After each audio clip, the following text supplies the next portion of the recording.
Módulo 3, chegamos, né? Passamos a introdução, passamos o módulo 1, passamos o módulo 2. Não é possível que você já não tenha lido o material nessa altura do campeonato. Mas na verdade é possível sim, sabe por quê? Vai que você aí do outro lado já ouviu falar em conflito de gerações ou ambientes multigeracionais. Pois é, o módulo 3 aqui a gente vai falar sobre pessoas diferentes em ambientes iguais. Pessoas que têm outra origem, pessoas que têm nascimentos multigeracionais compartilhando os espaços de trabalho. Isso parece uma coisa simples, mas não é tão simples assim não. O que me engaja você?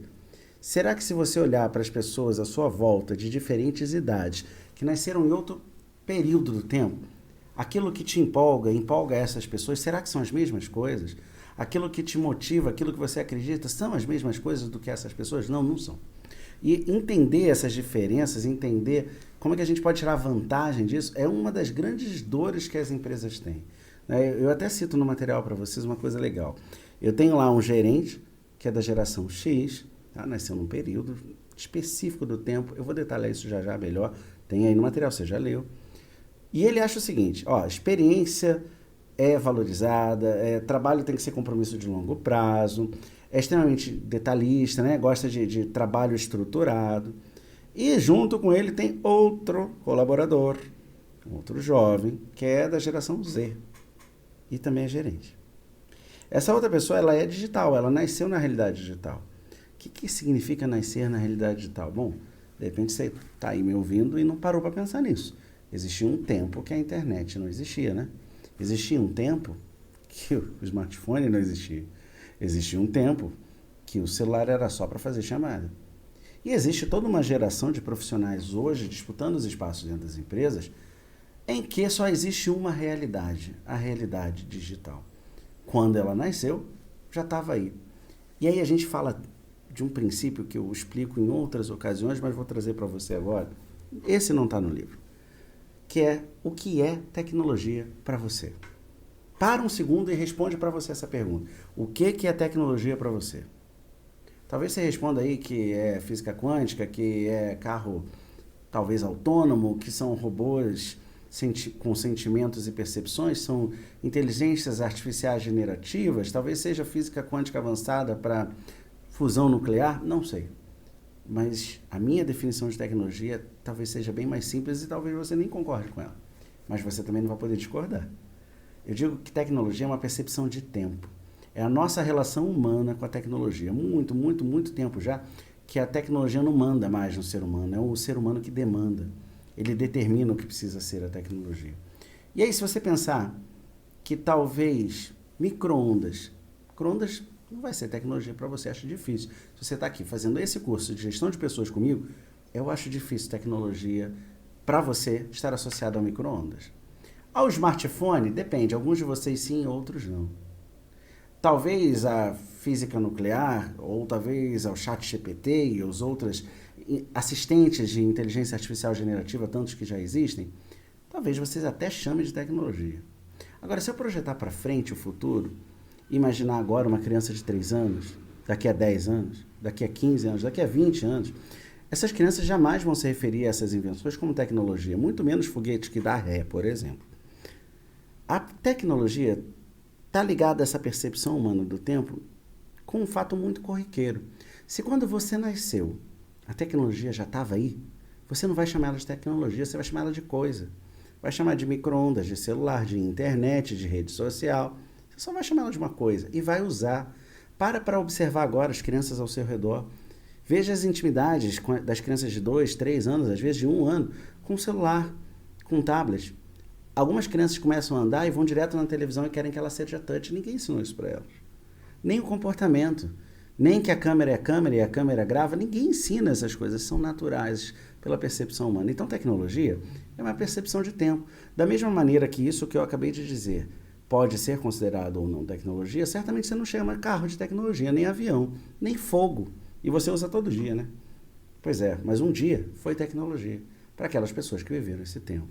E se a gente considerar que a geração digital vive uma realidade do pós-digital, significa que desde que eles nasceram, a vida digital já estava aí disponível e amplamente difundida, para eles não é tecnologia.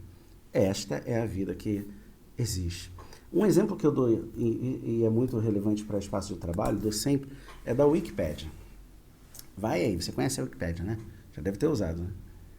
Você sabe o que é a Wikipédia? Você acha que a Wikipédia é uma enciclopédia do conhecimento?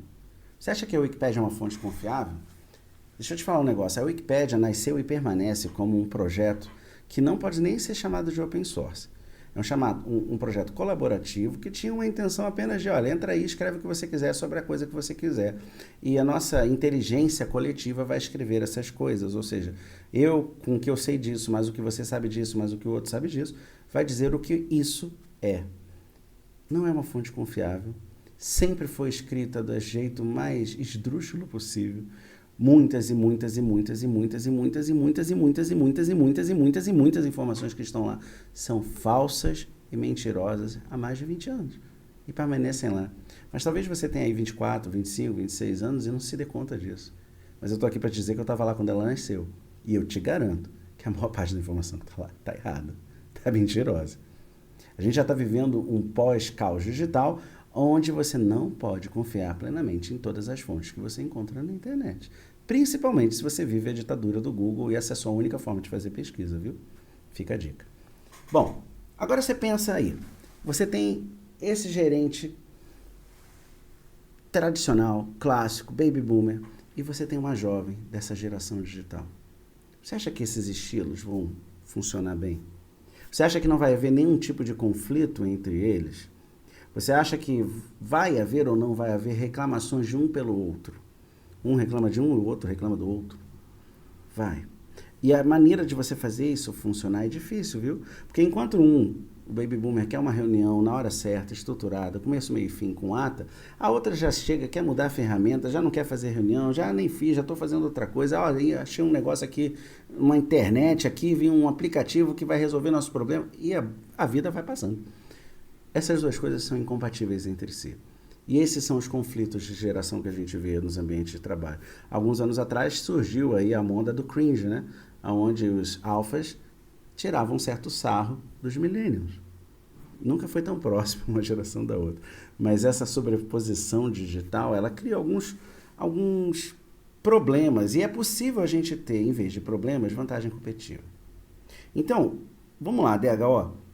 Como que você vai transformar problema em vantagem competitiva? Bom, você tem tudo na mão. Você tem uma equipe multidisciplinar, multigeracional. Você tem que treinar o seu time a entender um ao outro. Principalmente, por exemplo, quando a gente olha a geração Z para frente, a gente vive o caos digital, né? O caos digital é uma supressão de informação tão grande que há uma sobrecarga sensorial de entendimentos. Pior, há uma terceirização desse conhecimento. Eu não preciso me lembrar, eu vi um vídeo, eu escrevi, eu vou ver aqui no Google rapidinho. Pois é, a gente está terceirizando o conhecimento e entregando para uma fonte externa, às vezes nem tão confiável como a Wikipédia, o que eu deveria saber. Esse tipo de aceleração digital, de quem não experimentou uma vida sem essa vida digital, é a mesma coisa que você falar para alguém que seja, por exemplo, geração X, experimentar a vida sem luz, sem energia. Não, quando eu nasci já existia energia, como é que eu vou experimentar viver sem energia? Complicado, né? Você experimenta viver sem internet? Quando falta aí você não fica doido? Você não fica pirando na batatinha? Pois é. Essas quebras de supersaturação que a gente vive hoje, de informação, de serviço, de sempre online, ela se torna as pessoas extremamente rápidas na absorção de novo conhecimento. O problema é que eles são extremamente ansiosos e nem sempre se aprofunda, eles não conseguem focar uma tarefa de cada vez. Isso é o antagônico da geração anterior, que consegue se aprofundar, reter conhecimento, demora para ter certeza do que está fazendo e talvez não seja tão acelerado. Mas eu te garanto que não é tão ansioso também. Esse comportamento que a gente lê nos memes, olha que legal. Os memes trazem uma reflexão mitológica neurocomportamental da sociedade e da geração. A pós-ironia e a meta-ironia. Né? O que é a pós-ironia? Bom, a pós-ironia é aquele negócio que é dito em tom de brincadeira, mas até tem um fundo de verdade. Então eu falo uma brincadeira, estou brincando, mas estou falando sério. E você consegue entender. A meta-ironia, ela é muito complexa e ela nasceu com a geração Z. A meta-ironia é, você tem uma mensagem que é ambígua de propósito e você não sabe dizer se é a verdade ou se é a piada. Ela é tão estranha que você fala, mas peraí, você está falando sério ou você está brincando? E as pessoas não sabem como lidar com aquilo ali. E esse tipo de ambiente saturado, esse tipo de informação de cultura, onde o tosco é valorizado, é difícil para uma geração anterior entender qual a graça disso. Mas não entendi essa piada. Mas não entendi do que você está falando. O trabalho dos líderes aqui, principalmente do DHO, é não se perder nessa literalidade das ironias.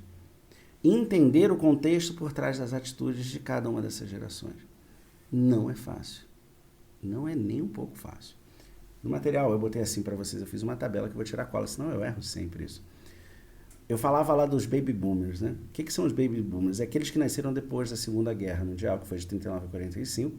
E são baby boomers porque morreu tanta gente, que houve uma explosão de nascimentos depois da Segunda Guerra, portanto chama baby boomer, né? Eles foram de 46 a 64, essa geração. Quais são as características dela? Bom, eles são focados na carreira de longo prazo, né? Trabalhei 15 anos nessa empresa, 20 anos, 30 anos eu trabalho na mesma empresa. São extremamente leais à organização.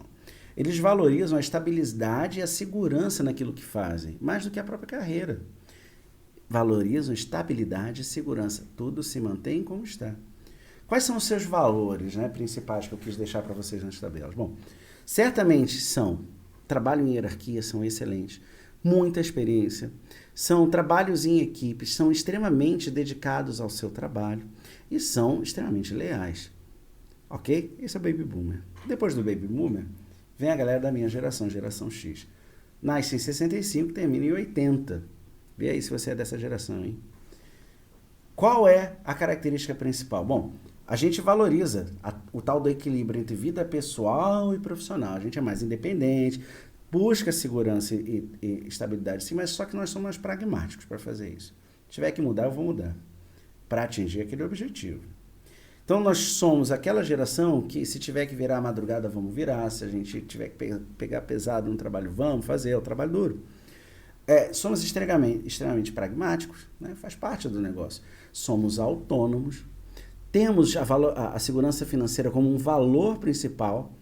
Não posso depender preciso da minha independência financeira, preciso ter lastro.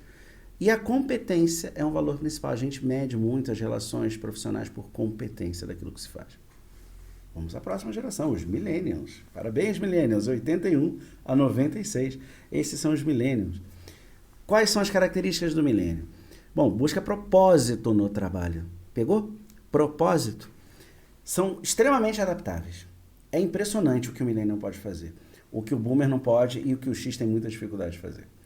São empreendedores naturais, não importa o país que estejam. Gostam de empreender, gostam de correr atrás de um desafio, seja através de empreender porque virou empreendedor e abrir uma empresa, ou empreender dentro da empresa, tá? Comprar brigas e desenvolvimentos que outros não vão comprar. São motivados por desafios. Quanto mais desafio você dá para um milênio, mais ele se motiva. Eles todos cresceram na transição digital entre a vida não digital e plenamente digital. Quais são seus valores principais, portanto? Bom, flexibilidade é o primeiro, galera. Extremamente flexíveis. Inovação, essa palavra da moda, nasceu por causa dos milênios. As escolas de inovação e os métodos de inovação que a gente usa hoje nasceu a partir dos milênios. O propósito é a palavra de ouro para eles. Tudo tem que ter um propósito. É o tal do porquê que eu tenho que fazer isso. Colaboração e desenvolvimento pessoal são coisas que eles não abrem mão. Então, os millennials vêm com uma cara diferente, tanto dos boomers quanto da geração X. A gente sai de um lastro de confiabilidade, um lastro de pragmatismo, um lastro de trabalho duro para um lastro de flexibilidade, inovação e propósito. E aí você começa a ver já a dissociação no tempo moderno, porque algumas empresas enfrentam algumas dificuldades. Vamos à geração Z. Eu não vou na alfa hoje, tá bom? Mas na Z, que é de 97 a 2012. Então, nesse momento que eu gravo o vídeo, você tem no máximo 22 anos. No máximo. Tá certo. No máximo 22 anos. No mínimo 22 anos. Perdão. Ei, para tudo que parece que eu tô ficando velho. Parece não, você acabou de aprender que eu tô. Caraca, geração alfa tem 12 anos, eu tô ficando maluco. Para, rever aí o vídeo que eu falei, do alfa, que tinha 20 e poucos anos. Não, para. 97 a 2012. Se é 2012 estamos em 24, Márcio, seu burro, 12 anos. Então, correção minha, perdão, já tô gravando há muito tempo, tá tarde, tô cansado e não tô tirando cola. O que é essa galera? Bom, ela tem que ser plenamente digital. Ela busca o digital em primeiro lugar. É 100% digital, vivia digital. Eu nasci lá em 97. Eu sou extremamente multitarefa. Sou acelerado, mas tenho foco no instantâneo, entendeu? Tem que ser agora. Resolver agora, como é que faz agora, isso aqui, clico agora. Eles buscam a tal da autenticidade, de ser único, de ter propósito. Questionam a autoridade pra caramba. E não pela competência, pela autoridade. A autoridade é um problema na geração Z. Por quê? Porque nos seus valores principais a gente tem a autonomia e propósito como os primeiros guias. Depois a gente tem a inovação diferente da inovação dos milênios, a inovação rápida. Galerinha da geração Z, vocês são muito rápidos. As outras gerações, eu aqui, vovô, a gente não acompanha a velocidade de transição de vocês. Outra, autenticidade. O acesso ilimitado à informação. A flexibilidade que vocês têm e os millennials têm, as gerações anteriores não tinham. A ironia e a metalinguagem, principalmente a ascensão do meme, né? Os memes dos sapas, do Nicolas Cage e os memes mais modernos que você pensar nasceram na sua geração. Parabéns. Vocês trouxeram uma das melhores invenções da humanidade nos últimos milênios, viu? Que é se expressar pelo meme. A gente é da geração que se expressa pelo emoji. Eu, particularmente, pelo código ASCII, antes do emoji. Quando a gente junta esse monte de gente aqui, ó, 4 gerações no mesmo espaço de trabalho, e existem empresas que têm as 4, às vezes a 5ª, que é a Alfa, que é a galera que nasceu depois de 2012, esses sim com 21 anos, 20, 19, 18, olha, isso dá um caldo muito poderoso, mas para o bem ou para o mal. Depende de como a empresa vai lidar com isso. O ambiente tal do ambiente inclusivo, ele precisa de um propósito de mediação de conflitos. Eu vou até pegar aqui uma lógica, pegar meu caderninho, você já conhece o caderninho nessa altura do campeonato, vaza um pouquinho de tinta, mas tá bom, depois o editor se vira. Vamos lá. Então, pô, Márcio, você está falando que tem até 5 gerações. Tem até 5. Mas eu vou pegar aqui uma tabelinha e vou fazer assim para vocês, ó. 1, 2, 3, 4, 5. Ok? Você tem 5 linhas, e aí quantas colunas você vai ter? Não sei. Vai depender do seu negócio. Mas lembra quando a gente falou de mapa de competências, mapa de expectativas, mapa. Então, o mapa ele resolve muita coisa pra gente, tá bom? Então vamos considerar que cada uma dessas linhas representa os seus colaboradores no lugar que você está trabalhando, no projeto, na empresa onde você está, mas os seus colaboradores em uma determinada geração. Então, cada geração com as suas peculiaridades, essa tabela que eu falei está aí no material. Então, você já tem até a tabela para tirar uma cola. Se você já for da geração Z, ou depois, você nem precisa da minha tabela, né? Você pega na internet. Bom, vamos supor que cada uma dessas linhas, então, representem a sua divisão de gerações. E eu botei aqui as 5 de propósito. Porque vai que você está numa empresa que tem alfa pra caramba, né? Galerinha aí de 21, 20, 19, 18, 17, às vezes 16, 15. O que você vai ter que fazer? Você vai precisar entender aonde os valores de cada geração se alinham. Quando você marcar, olha, essa geração aqui se alinha com flexibilidade. Ah, essa também, ó. E essa aqui também, ó. E olha que legal, essa aqui também tem. E essa aqui também. Olha, flexibilidade é um processo de inclusão que a gente pode diferenciar para falar com todas as gerações. Aí você olha outro aspecto, você fala, olha só, esse pessoal aqui, ele gosta de ser autônomo, ter autonomia. Esse pessoal aqui briga com autoridade. Esse pessoal aqui gosta de estrutura reta, estrutura bem desenhada, estrutura bem clara. Esse pessoal aqui, eles têm um pouco de dificuldade de entender o propósito. E essa galera que é motivada pelo propósito, você encontrou um segundo denominador comum. Você encontrou, então, o propósito como denominador comum. Eu vou ficar só nesses dois, tá legal? E aí eu digo o seguinte, o que eu faço com essa informação, Márcio? Coisa inútil? Não, não é não. Você vai dizer que você tem 2 grandes valores a trabalhar. Eu vou pegar esse exemplo aqui, que eu fiz, e vou dizer, um dos valores é propósito, e o outro, autonomia. Legal. Agora eu tenho uma base de inclusão para começar a pensar num programa de mitigação. O que o programa de mitigação pode fazer? Uma das coisas que dão mais certo, e está no material para vocês testarem, eu chamo de mentoria reversa. A mentoria reversa, ela tem um negócio que é a quebra de expectativa. Então você traz, por exemplo, um jovem à frente.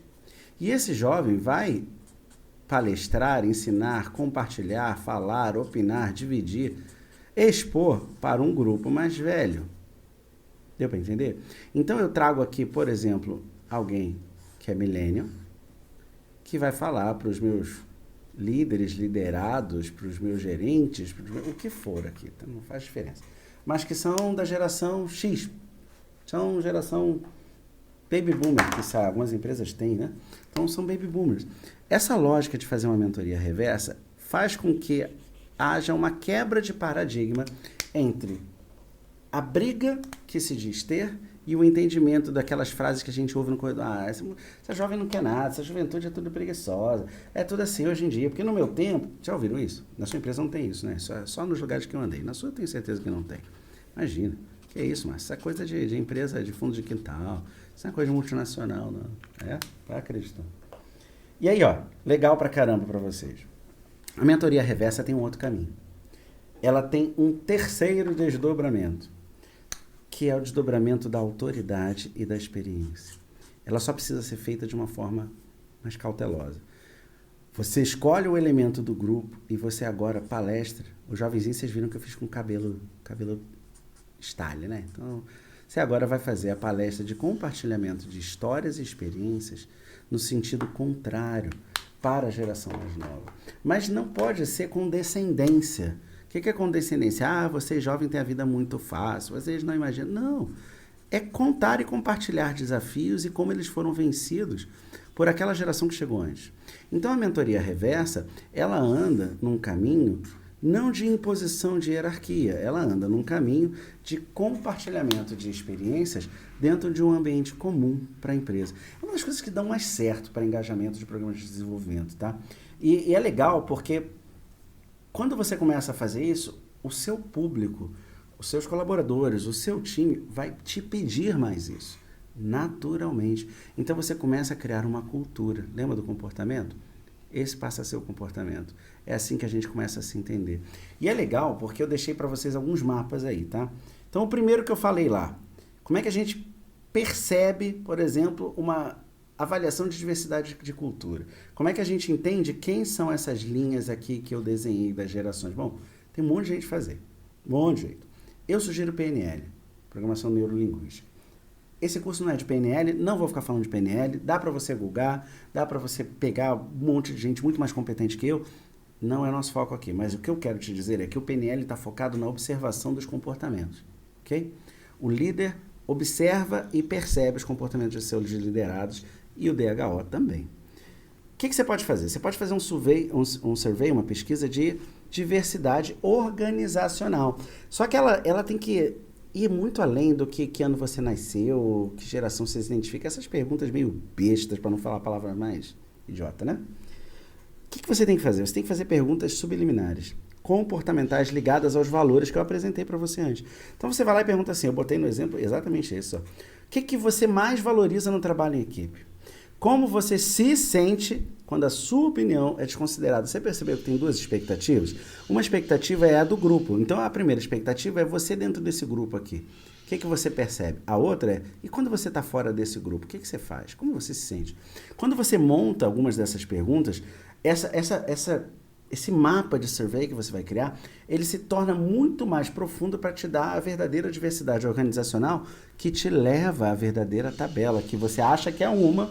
Gente, o que eu já fiz de trabalho por aí, da gente pegar a estatística, olhar as idades dos colaboradores, data de nascimento, estado civil, blá, blá, blá, blá, blá. Fazer, Márcio, eu tenho um mapa aqui da minha cultura geracional, olha, é multigeracional, tá aqui. E aí a gente fazer um survey, uma pesquisa mais profunda um pouco sobre os aspectos de comportamento e descobrir que as tabelas não se alinham. Quer ver um exemplo? Já me foi provado muitas vezes, eu agora já concordo, já briguei com isso, sou já da geração X, né? Mas eu transito em todas elas muito bem. Eu tenho nos meus times, nos meus clientes, nas empresas que eu aconselho, gente até da geração alfa. E eu entendo todo mundo, mas eu não sou dessa geração, sou? Então, é possível identificar esse tipo de coisa pelo design de comportamento feito pela pesquisa de diversidade. Eu chamo de diversidade organizacional, você pode chamar do que você quiser, tá? É um nome muito peculiar.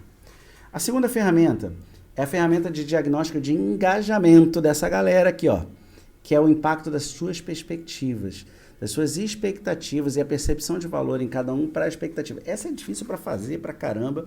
Uma das coisas que eu gosto de oferecer, perguntar, procura uma plataforma. Tem ali, eu deixo aqui para vocês, eu não vou falar de outro porque essas plataformas nascem e morrem.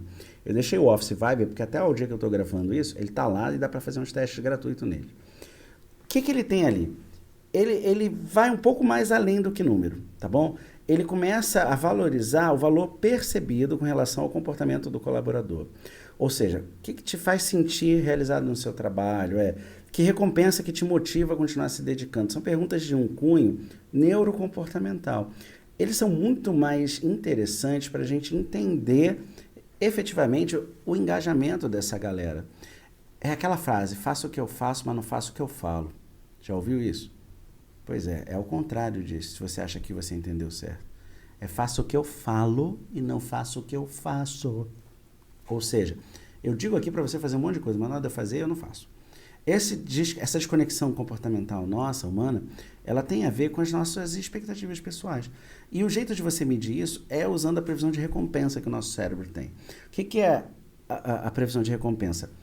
Você tem que mapear a expectativa da sua galera e medir o engajamento, que são sinais de motivação que cada um de nós carrega, sabe?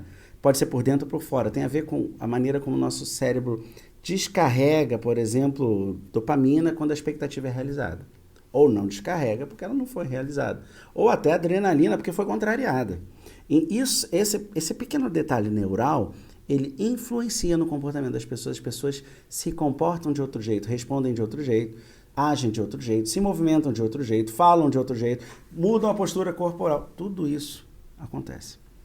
Como é que você faz isso? Caraca, como é que eu faço isso no dia a dia, Márcio? Não é mole. Por isso eu não vou me aprofundar muito mais. Eu quero te sugerir o seguinte, vai por esse caminho, procura um bom fornecedor para te ajudar. Procura uma boa empresa, procura um bom trabalho que já faça isso, porque não dá para num curso nosso aqui, nesse nosso bate-papo, eu te ensinar a fazer com esse nível de aprofundamento de neurocomportamento e neurociência. O que eu posso dizer é um caminho muito melhor do que qualquer outro, porém você vai precisar de ajuda, tá bom? Terceiro, a mentoria reversa. Eu botei aqui, mas eu já expliquei. A mentoria reversa é um programa de ciclo, a gente já desenhou esse círculo antes, mas de um ciclo virtuoso, porque uma coisa abastece a outra. Toda vez que dá certo, a galera pede mais. Toda vez que você consegue um bom conteúdo, o seu público quer mais. Então eu nem vou entrar muito nele, tá aí o material para você ler, porque eu já falei. Próximo. Esse é difícil. Adaptar os estilos de liderança respeitando a identidade de cada um e a cognição de cada um. A gente falou aqui desses dois propósitos de autonomia, mas como é que está montado o seu time de liderança hoje dentro da empresa que você está ou consultando, ou está trabalhando, ou faz parte? Quem são os líderes? Se você olhar para os líderes hoje, identificá-los, e cada um deles carrega um componente diferente, cada um deles tem uma característica diferente, você pensar, bom, quem é essa galera e o que os motiva, você vai conseguir minimamente, eu digo assim, minimamente sem fazer um aprofundamento psicológico, né? Minimamente identificar que existem estilos geracionais que se repetem nos estilos gerenciais. Então é como se você tivesse aqui um líder laranjinha e esse líder laranja fosse, por exemplo, um geração X, que nem eu. Aí você tem um outro líder em um outro setor, talvez num outro time, talvez em outro escritório, enfim. Mas se você tem um outro time, um outro líder, que é um líder verde, que é bonequinha verde, que já é uma millennium, por exemplo. Ah, pô, millennium, tá bom, entendi. E aí você tem uma outra, terceira, que eu vou desenhar uma roxinha aqui. Pronto, aqui. Que é a geração Z. Bem novinha, por isso que eu botei ela de rabinho de cavalo. Quais são os estilos gerenciais, ou seja, quais são os métodos, modos e comportamentos desses líderes com os seus times? Eu vou dar exemplo aqui, não são necessariamente reais, tá bom? Mas são comumente nessa linha. Esse aqui são os chamados soltos. soltos ou livres. Esses aqui são os delegadores, em média, tá? E esses aqui geralmente são os microgerenciadores. Não é verdade para todo mundo, mas eu só estou usando como exemplo. Então você tem um que é microgerenciador, um que é delegador e outro que é solto e livre. Pronto. O que eu faço com isso, Márcio? Ah, meu amigo, você vai fazer uma coisa que eu chamo modelo Hersey-Blanchard, tá bom? Tá no material modelo, eu vou fazer uma breve explicação aqui no desenho. Muito breve. Quando você olha essa galera, você faz essa galera aqui, ó. Você vai fazer um gráfico. Pumba. Nesse gráfico você vai ter um subgráfico. Você vai ter quadrantes no gráfico. Você vai olhar esse gráfico e separá-lo em 4 espaços. Então tá aqui 4 espaços. Esses gráficos são o sentido da seta, ok? Então tudo que estiver aqui está alto, aqui está alto, e tudo que estiver aqui no eixo 0 está baixo. Tá claro? Ok. Primeiro quadrante. Bom, eu vou mover daqui para cá e daqui para cá. O que eu identifico ao mover? Isso é difícil pra caramba da gente apontar. O primeiro é o tal do delegar. Tá? Ele tem pouco apoio e tem muita direção. Esse é o primeiro estilo. É o estilo de quem delega para os seus liderados. O segundo estilo, eu vou dizer que é o estilo do apoiador. Eu vou escrever de preto, senão vai ficar meio difícil de vocês lerem aqui o meu pensamento. É o apoio. O que o apoio faz? Ele dá muito apoio. O problema é que ele não dá direção nenhuma. Ou muito pouca direção. É de verdade, você acredita? Então ele está sempre ali do seu lado, fica ali até você acabar a tarefa, e vamos lá, e como é que a gente faz? Não sei, me fala aí, o que você acha? Esse é outro estilo. O terceiro estilo, ele é o estilo do treinador, ou treinar, que a gente fala. E aqui o treinador, ele está muito ligado ao treinador americano, visto que essa é uma técnica de um psicólogo americano, tá bom? O que é isso aqui? Ele tem muita direção. Muita direção. Ele só não tem apoio. Ele vira para você e fala assim, ó, faça isso desse jeito, você precisa fazer assim, e tem que conseguir, vai lá, te espera amanhã. E vai embora.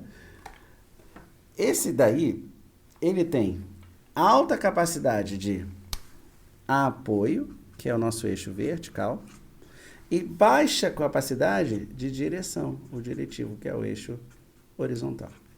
Quem é o último, então? Bom, é o cara que vai chegar no máximo. É o que a gente chama de diretivo, ou direcionar, se eu botar no mesmo verbo.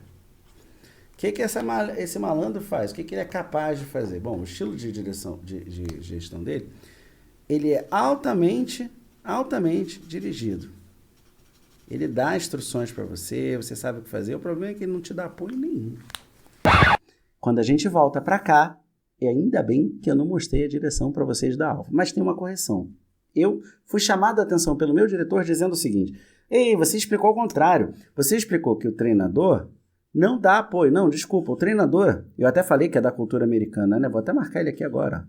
O treinador é o cara que mais dá apoio e mais dá direção. Por isso ele é o treinador. Geralmente a gente usa essa galera aqui como ponto mola, ó o ponto mola aí, para inflexão de user key. O que é o user key? É uma expressão que a gente usa para as pessoas que a gente usa para espalhar e treinar outras pessoas sobre os conhecimentos do próprio processo, sobre os conhecimentos da própria empresa, sobre a história da empresa. Toda empresa tem 1, 2, 3 ou 4 pessoas nessa posição de treinador. Não tem a ver com liderança, tem a ver como essa pessoa abraça o apoio e a direção. Ela é capaz de pegar um novo colaborador, um novo funcionário, explicar tudinho da empresa para ele e mandar a bala e falar assim, ó, entendeu? A nossa empresa é assim, porque aqui o fulano faz assado. Então, tá aí a correção, graças ao meu editor que me deu a conta lá que eu acabei, tá bom? Esse modelo aqui, do Hersey-Blanchard, quem faz esse mapa é o DHO. Você precisa entender a galera que está aí na empresa que você está consultando, você precisa entender os líderes com quem você trabalha, aprender a medi-los sem inferi-los, ou seja, sem dar opinião, sem julgar e falar, você é um apoiador, você... Não, você só precisa medir, tá bom? Entender. Por quê? Porque O impacto que isso traz depois, ele é muito interessante. Ele é tão complexo que eu deixei no material, vamos dizer assim, uma receita de bolo para você usar. Então eu explico a lei. Por exemplo, como é que você vai identificar os sinais cognitivos para saber o que está acontecendo? Bom, você começa ali com os sinais de estresse, que são os comuns, eu deixei ali, falta de contato visual, eu não olho para você, olho para cá, olho para cá, olho para cá, olho para cá, olho para cá.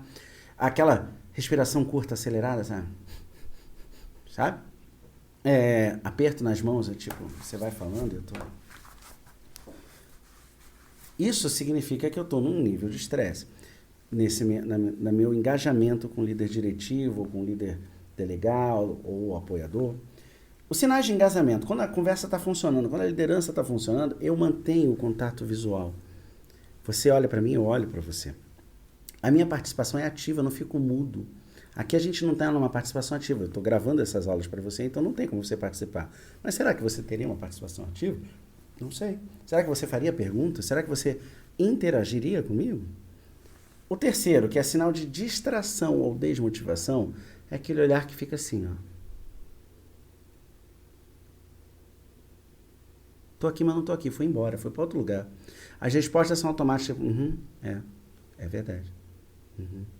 A postura, ela sai desta para esta. Ou para esta. O PNL é importante porque a gente faz esse tipo de leitura dentro do modelo, inclusive.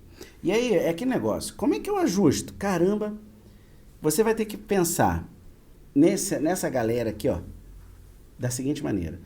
Quem é o colaborador que pode ficar sobre um líder de delegação?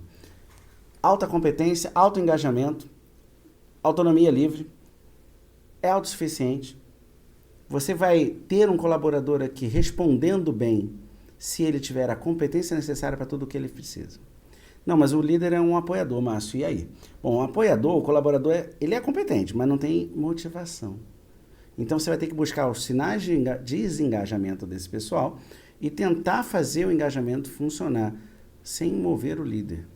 Se você olhar para a orientação, por exemplo, a orientação, a gente está falando aqui, principalmente no sentido do treinador, são tarefas que você tem que confiar mais em quem está fazendo. São tarefas baseadas em confiança. As orientações aqui, elas têm que ser muito detalhadas, elas têm que ser bem específicas. Você tem que ajustar o tom, o retorno, o feedback o tempo inteiro entre o líder e o liderado. E o direcionado? Bom, o direcionado é quem começa. Geralmente os trainees, os estagiários, eles passam pelo direcionado. Você tem que ter instrução muito clara e suporte emocional para reduzir o estresse. O problema a ser vencido, galera, e esse é o grande pulo do gato, em se focar em gestão de pessoas, é entender que as pessoas não são máquinas. Nós não somos máquinas, você não é máquina, eu não sou máquina.